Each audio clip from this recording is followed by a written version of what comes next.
The U.S. government is poised to shake up global trade in April 2025. I call it Liberation Day. April 2nd is Liberation Day. The White House has proposed several kinds of tariffs. A tariff is a tax on goods as they pass the border. For each instance in which a tariff is put on, it would lead to a price level shift. That shift constitutes inflation. Economists say the administration's tariff plans could be inflationary. Some are on specific industries, like pharmaceuticals and automakers. Others are on entire countries. They sound very inflationary. It sounds like they're going to jack up prices. The history of tariffs suggests that they generally don't. However, we could be in a whole new ball game here. Considering what has happened in the past few years, where we had quite some inflation in the US, it's going to be much more difficult this time to pass it through consumers. That said, tariffs are not the sole cause for concern, according to the U.S. Central Bank, the Federal Reserve. Trade, immigration, fiscal policy, and regulation. It is the net effect of these policy changes that will matter for the economy. Are tariffs inflationary? That is a good question. I would say my personal assumption is yes, generally speaking. Because once you add a tariff, then you're basically increasing costs, and no company is just going to absorb the costs for these things. I'm sure there's a chance that, like, with rounding, etc., that in order to price something specifically at like $10.99 or $12.99, something like that, they might inherently absorb a few cents of a tariff, but I doubt most companies are going to just take that cost and have it cut into their margins. So likely they are going to increase inflation. I'm not sure if any of them would actually necessarily increase them exactly as that inflation or that tariff number exists, like 25%, for instance, because there's certain ways that you likely could work around it, such as pulling from other countries that have lower tariffs, from assembling it slightly differently, pushing more work into certain countries versus others. And so I think there's a way to mitigate some of that tariff cost through smart usage of your resources. But I would personally expect that tariffs are effectively inflation. They increase the price of what would presumably be the cheapest good that you can purchase at that point in time and increase that price so that way it levels the playing field for domestic products that are more expensive. And so that means your choice of purchasing for cheaper options decreases and then inherently makes it more expensive. That's at least my expectation. So we'll see what they have to share on this.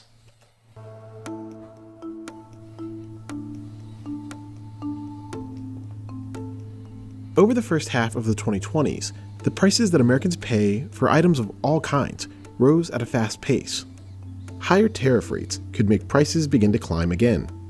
This happens if businesses mark up their products. A business markup is the difference between what a business spends and what it asks the consumer to pay.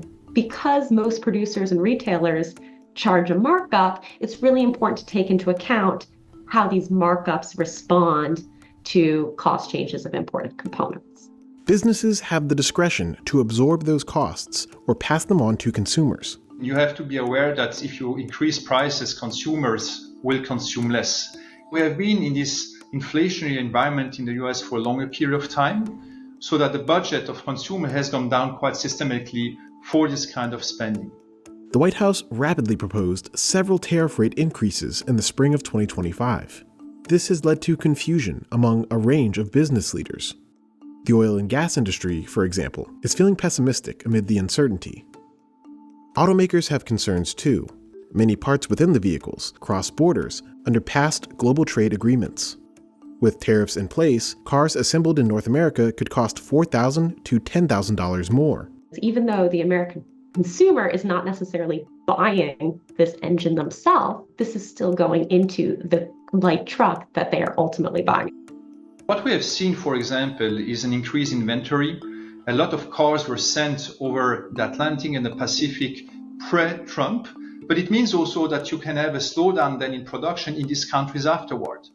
Higher tariff rates on China, Mexico, and Canada alone could affect consumer prices. That would add between 0.5 and 0.8 percentage points to core PCE inflation, depending on how you think markups will respond. If tariffs reach the maximum levels suggested by Trump while campaigning for his second term, it could add up to 2.2 percentage points to core PCE inflation. In a statement to CNBC, a White House economic advisor said that tariffs from Trump's first term made no meaningful contributions to inflation. He added that foreign suppliers will have to eat the economic burden. I think the odds are very high right now that we have not seen the last of the tariff proposals. He likes to use things as bargaining chips. And what he will do is start at the most extreme position and work his way in. The last thing Trump or any other president wants to do is to oversee a recession. If it's indicated that tariffs are going to cause a recession, he's certainly going to back down on that. If tariff rates do rise, prices for products may cost more, even those made in the US. For example, the clothes that you consume are imported. You also consume products that are made in America that also use imported components. As a result, physical items, including pharmaceutical and medical products, new cars, clothes, and homes, could become more expensive. Yeah, that's a good point that they're making here, which is even if something is made in America, made in blank country usually refers to the assembly of that product. There's not really that many products that are 100% in home for that country. And so this is where, like, if you take a pencil, for example, like there's wood, there's the rubber, there's metal, there's the graphite, there's a bunch of components that exist, and then there's the things they need in order to actually make that pencil, which is you need manufacturing equipment, which also is made out of other components and then maybe assembled someplace else. And so these things build and build and build to the point where even things that are made in a particular country aren't 100% from that country. And so what that means is if those tariffs exist, even if there are manufacturers of that product in America, the products that they're likely getting from elsewhere, like the fabrics and materials, or even equipment that they might need in order to produce those fabrics and materials, would increase in price, and then they would inherently likely need to increase their prices as well.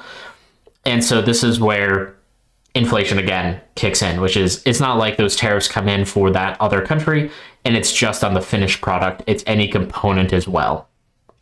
Inflation could also materialize in services like nursing, public transportation, and finance. People might think, oh, tariffs can only affect the goods that I buy. It can't affect the services. If you are consuming a service such as hospital services, those hospitals are buying inputs. It might be, for example, like medical equipment that comes from abroad. These tax hikes will also affect U.S. trading partners like China, Mexico, and Canada. Canada, which is a big U.S. trading partner, obviously not happy with the president's position right now. Mexico, not terribly happy either. A lot of problems in Europe. So the issue is how far this escalates. China will retaliate. This time, they're ready to do that. I think under the first Trump administration, they were taken by surprise. And this time they're pretty ready. And you will see a lot of tariff increases, but also non-tariff measures. That's even more important. For example, having more controls into US companies when they are acting in China. Unwinding trade partnerships like these could slow global growth down. Gross domestic product in the US is still expected to rise, but it's rising at a lower pace than the estimates provided in January 2025. What's more, the tariffs may not achieve the administration's stated goal, rebuilding the country's capacity to make important products. Of course, Yeah, that's a good point. I think we've covered this a bit in past videos, but it takes a lot of investment to start changing what you're manufacturing. And especially the way how these tariffs have been rolled out is a lot of stop and go. And they're adjusting what those tariff amounts are actually going to be. That isn't really supporting businesses who are potentially looking to make those types of shifts. Because as a business, you're looking for sustained growth and you're looking to make smart bets on what you can invest in for the future. And so changing your manufacturing processes up can take months on the short end and years on the long end, depending on what type of changes you're looking to make. And so if a tariff is being announced and then canceled within a month, that's not even enough time for you to make the investment. And so if anything, that's going to tell you, let me wait another month or more after a tariff is announced so I can check whether or not this is really going to happen before I start investing. And so the thing that would have actually helped US manufacturing would have been just to come out with a tariff that was set and finalized and just make it live and leave it as is, so that way they can get accustomed to the new trends in the market and how purchasing behavior is changing and what the pricing of their goods are, so that they can make longer term investments in themselves, which is what is the stated goal. But we're not there yet. Maybe this is something where Trump is trying to get the tariffs as high as he can, and so he's sort of maybe negotiating down, as they referenced earlier, and there's going to be this back and forth time frame, and then they're going to be set in stone from that point forward. But again, this is where we've had a few false starts where no business is going to make a multi-year commitment to something when things are changing week after week. Companies are forced to reinvest in the US because that's the way they can sell more products. They will do it. However, we have to remember also there is a reason why companies went outside of the US. And most of the time it was because it was cheaper and more productive. In theory, the Fed sees tariff-driven inflation as a one-time price level increase. In other words, they may think it is transitory. History has borne out that view, actually. Look, eventually, all inflation will be transitory. It's just a matter of how you define transitory, what that time frame becomes. Eventually, there's an old saying in economics that the best cure for high prices is high prices. But transitory could still mean months or years of additional price increases on a US population that is already feeling tapped out. Consumer sentiment's very poor right now. There are so many questions swirling around over where things are going, and it's jangling people's nerves. What's more, the central bank says that using its tools at the moment could do more harm than good. There have been plenty of times where people are saying very downbeat things about the economy and then going out and buying a new car. The governors of the Fed forecast that consumer prices will increase 2.8% in 2025. That's higher than the central bank expected in December, but not so far off from the target 2% inflation rate. In theory, the Fed can slow down price increases by making the federal funds interest rate higher. This key interest rate can make loans for big-ticket items like homes and cars more expensive. At the same time, higher interest rates make it harder for businesses to hire new workers. In March, the Fed decided to not change this key interest rate. The Fed Chairman Powell has indeed characterized, potential tariff-driven inflation as a transitory case, but he also emphasized the exceptionally high uncertainty in the current environment.